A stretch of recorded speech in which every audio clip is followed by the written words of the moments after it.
Depuis une dizaine d'années, je vous fais mes œufs brouillés. Hein? J'ai toujours quelques commentaires, comment il fait pour que ça soit moelleux, crémeux, tout ça. Bien là, je vais vous la montrer, la technique. Vous allez m'accompagner, on va la faire ensemble. C'est pas une grosse capsule, c'est juste une petite technique de base pour avoir vraiment un résultat d'œuf brouillé moelleux, crémeux. Vous allez voir, c'est bon. Ça a passé le test, là. Ça fait 10 ans que j'en sers de ces œufs-là. 2 œufs par personne, c'est ce que je sers. Alors, c'est vraiment, d'après moi, la quantité idéale, là. Un petit peu de crème. Un petit peu, là.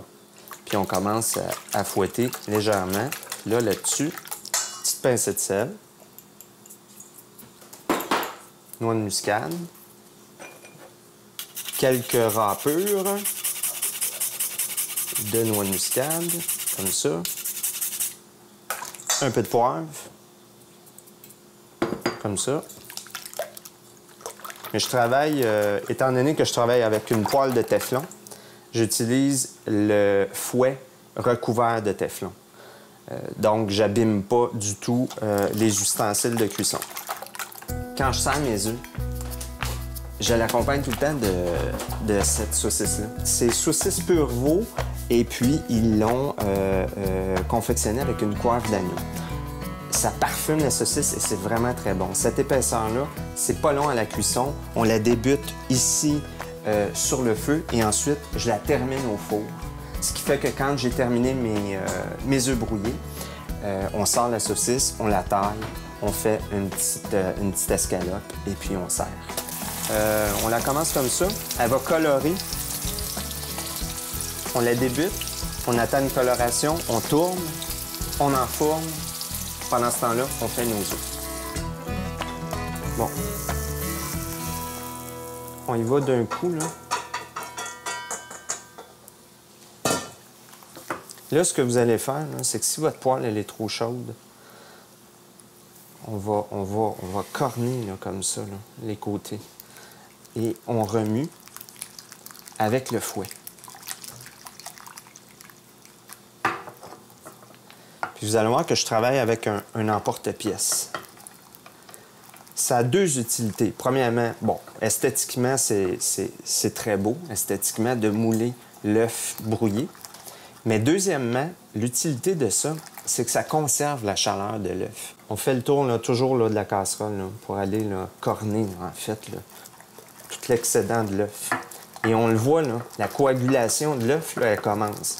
Quand on voit fumer l'œuf de cette façon-là, là, c'est parce que vous êtes vraiment sur le bord de la cuisson. Là, on y va hors du feu. On poursuit hors du feu. La poêle est chaude, là. La poêle, elle continue à cuire votre œuf.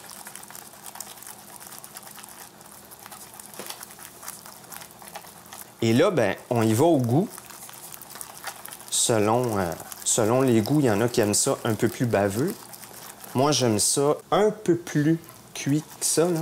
On perd un peu l'humidité, là. Juste pour perdre là, complètement l'humidité. Et puis, on va mouler. Juste avant, on va ajouter un peu de ciboulette. On continue avec le fouet. Et là, vous allez voir, là, ça va sécher rapidement, là. On voit qu'il n'y a quasiment plus d'humidité, ça prend bien. On le voit, là. La texture est belle. Donc, on y va avec la maryse. On va avec la maryse, comme ça, là. Vous avez juste à vous faire...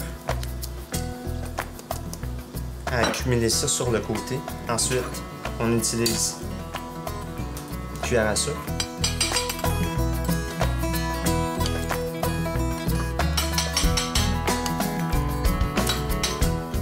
On voit là qu'ils sont beaux, là. Ils se tiennent, ils sont beaux.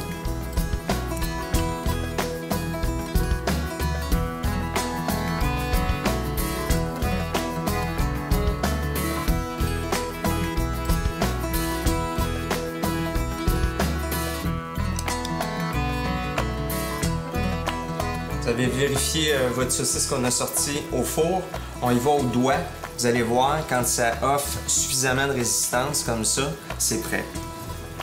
On a fait cuire environ quoi, à 300, je vous dirais à peu près, en fait à 250. On a réduit notre feu. On a réduit le feu à 250 pendant environ 15 minutes.